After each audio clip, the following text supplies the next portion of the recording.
사이다 무비튼. 나는 세 자매의 막내로 위로 언니가 둘이 있고 우리 가족은 특별할 것도 별로 없는 평범한 보통 가족이다.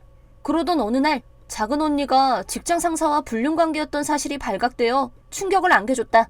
발각이 된 계기는 의사인 큰언니 병원에 작은 언니의 불륜 상대가 구급차에 실려오게 되면서부터이다.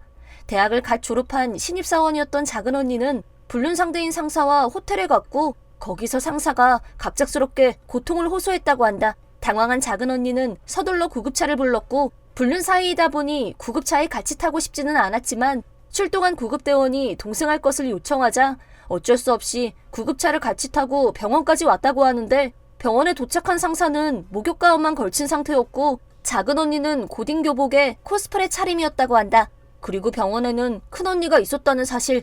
병원에 코스프레 차림으로 구급차를 타고 나타난 여동생 작은 언니도 당연히 큰언니가 의사라는 건 알고 있었지만 큰언니가 병원으로 옮긴 지 얼마 되지 않았기 때문에 설마 그 숱한 병원 중에서 큰언니가 있는 병원으로 오게 될 줄은 생각지도 못했을 것이다. 그 자리에서 작은 언니는 자기도 모르게 언니! 라고 큰언니를 불렀는데 그때 큰언니 눈빛이 마치 벌레를 보는 눈빛이었다고. 병원에서는 당연히 불륜 상대의 가족에게 연락을 했고 작은 언니는 빛의 속도로 병원에서 도망쳤다. 불륜 상대는 다행히 안정을 되찾았지만 불륜 행각은 가족에게 들통날 수밖에 없었다. 작은 언니는 상대 쪽 부인에게 위자료를 청구받았지만 이제 막 사회생활을 시작했으니 모아둔 돈이 있을 리 만무했고 엎친 데 덮친 격으로 상대 쪽 부인은 위자료를 지불하지 않으면 회사에 알리겠다고 엄포를 놨다고 한다. 작은 언니는 취업난 속에서 힘들게 얻은 직장이었기 때문에 회사에서 해고되면 단순히 재취업이 힘들다는 정도의 말로 치부할 수 없는 문제였다. 게다가 작은 언니는 상사와 불륜을 맺으면서도 같은 회사에 정말로 좋아하는 남자가 있었다나 뭐라나. 정말 막장이 따로 없었다. 상사와 불륜을 맺으면서 자기가 좋아하는 남자와 절대로 헤어지고 싶지 않다던 작은 언니. 결국 마지막엔 부모님밖에 없었는지 도움을 청하러 집으로 왔다. 그때 마침 큰언니도 집에 와 있었기 때문에 작은 언니가 나 돈 좀 빌려줘. 라고 다짜고짜 말하자 큰언니의 얼굴색이 순식간에 변하는 걸 느낄 수 있었다. 기본적으로 우리 부모님은 자식들한테 약한 사람들이라서 불륜이 해서는 안 될 짓이라는 걸 충분히 인지하고 있음에도 불구하고 눈앞에서 자기 딸이 울며 불며 사정을 하는 모습이 딱해 보였는지 두말 없이 돈을 빌려주려고 하는 것이었다. 부모님의 그런 모습을 보고 작은 언니도 일단 급한 불은 끌 수 있을 것 같다고 안심하는 눈치였는데 사건의 모든 전말을 알고 있는 큰언니는 여전히 굳은 얼굴이었다. 그런 큰언니를 보면서 절대로 이대로 그냥 넘어갈 것 같지 않다는 예감이 밀려왔다. 그런 큰언니는 아랑곳하지 않고 작은 언니와 부모님은 위자료 낼 돈은 꿔줄 테니 걱정 말고 네가 돈을 모으면 그때 천천히 갚으라고 했다. 아무 때나 갚아도 상관없다니. 작은 언니 입장에서야 사실상 갚지 않아도 되는 돈이나 마찬가지였다. 마음이 놓였는지 표정이 환해진 작은 언니는 부모님께 엄마 아빠 정말 고마워. 라며 웃으며 말하는 것이다. 하지만 바로 그때 큰언니가 드디어 딴지를 걸었다. 내가 빌려줄게. 전언니 동시에 그렇게 말했다. 뭐야, 엄마랑 아빠가 빌려준다는데 그러면 됐지. 언니가 왜 나서? 안 돼, 내가 빌려줄 거야. 작은 언니가 한 짓을 보고 정말 상종 못할 인간이라고 생각했었지만 부모님이 빌려준다는 데야 뭐라 할 말도 없고 그런데 큰언니가 갑자기 왜 저럴까 싶었는데 큰언니는 작은 언니가 부모님께 쉽게 돈을 빌리는 것을 두고 볼 수가 없었던 것 같다. 솔직히 작은 언니는 큰언니보다는 부모님께 빌리고 싶어하는 눈치였지만 큰언니의 태도는 강경했고 부모님도 언니의 기세에 밀려서 돈은 큰언니가 작은 언니에게 빌려주는 것으로 결론이 났다.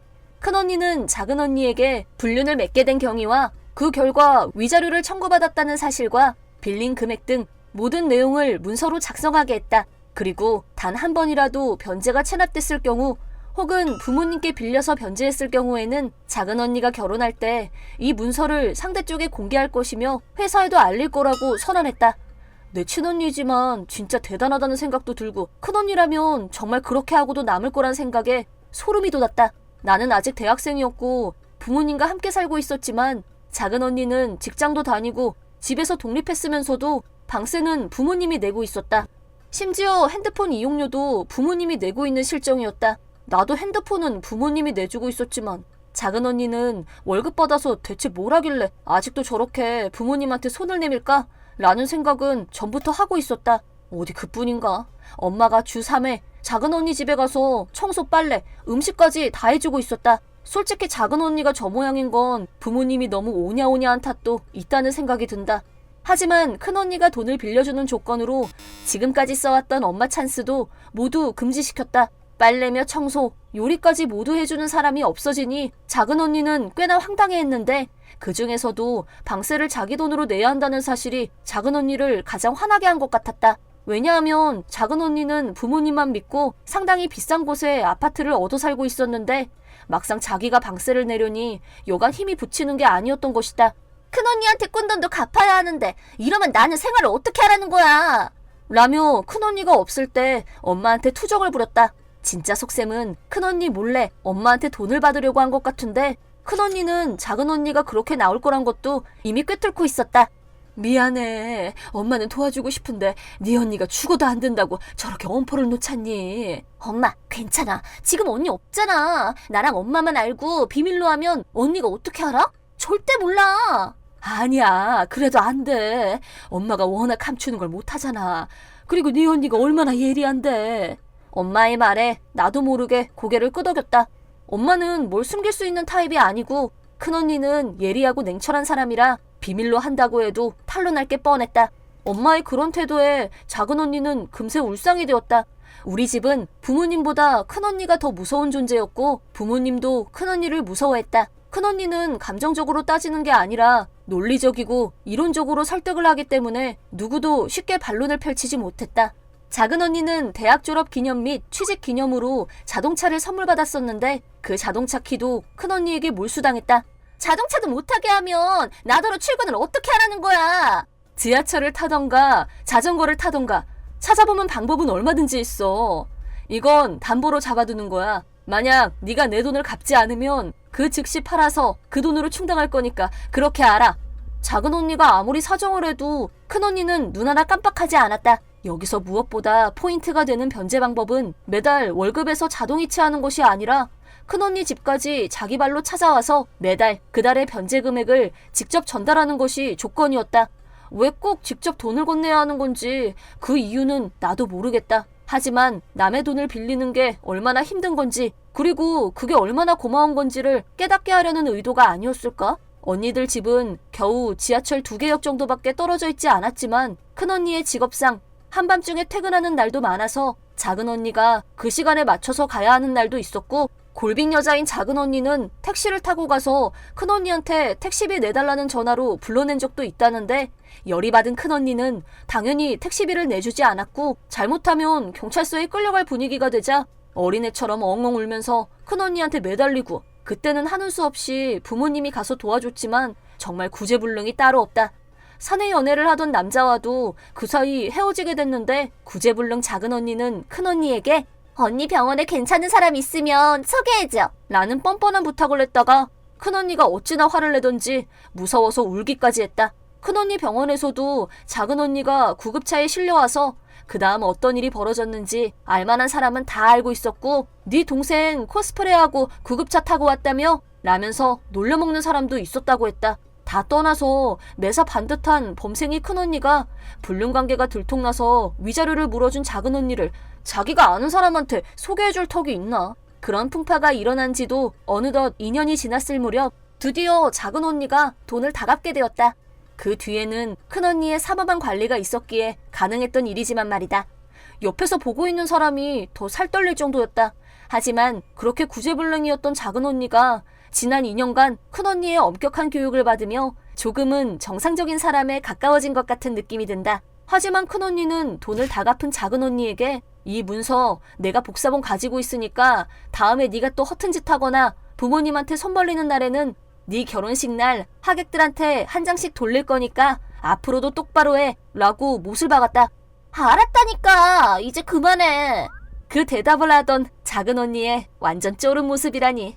아마 빌린 돈만 갚으면 큰언니의 간섭에서 완전히 해방될 거라고 기대하고 있었겠지만 기대와는 달리 자칫 방심하다가는 언제 터질지 모르는 시한폭탄이 여전히 따라다닌다는 생각에 좌절했을지도 모르겠다.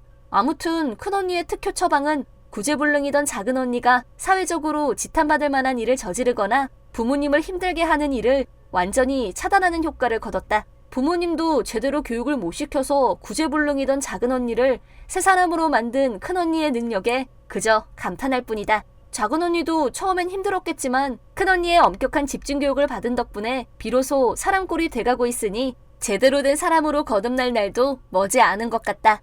그건 그렇고 거액의 위자료를 2번 생각할 것도 없이 그 자리에서 내놓을 수 있었던 건 고수입의 직업을 가진 큰언니라서 가능했던 일이 아닐까 싶다. 보통 사람들은 흉내내기 어려운 일이다. 하지만 내가 가장 놀란 것은 작은 언니가 자기 월급에서 핸드폰이며 방세를 다 냈다는 사실이다. 아마 작은 언니도 돈의 소중함을 조금은 알게 되지 않았을까? 그때 언니와 불륜관계였던 상사가 지금 어떻게 됐는지는 알 수 없지만 작은 언니가 앞으로 다시는 그런 일을 저지르지 않고 큰 언니를 통해 배운 인생을 제대로 사는 법을 잊지 말았으면 좋겠다. 이번 영상은 어떠셨나요? 재밌게 보셨다면 구독, 좋아요에 댓글까지 달아주시면 감사하겠습니다. 그럼 다음 영상에서 만나요.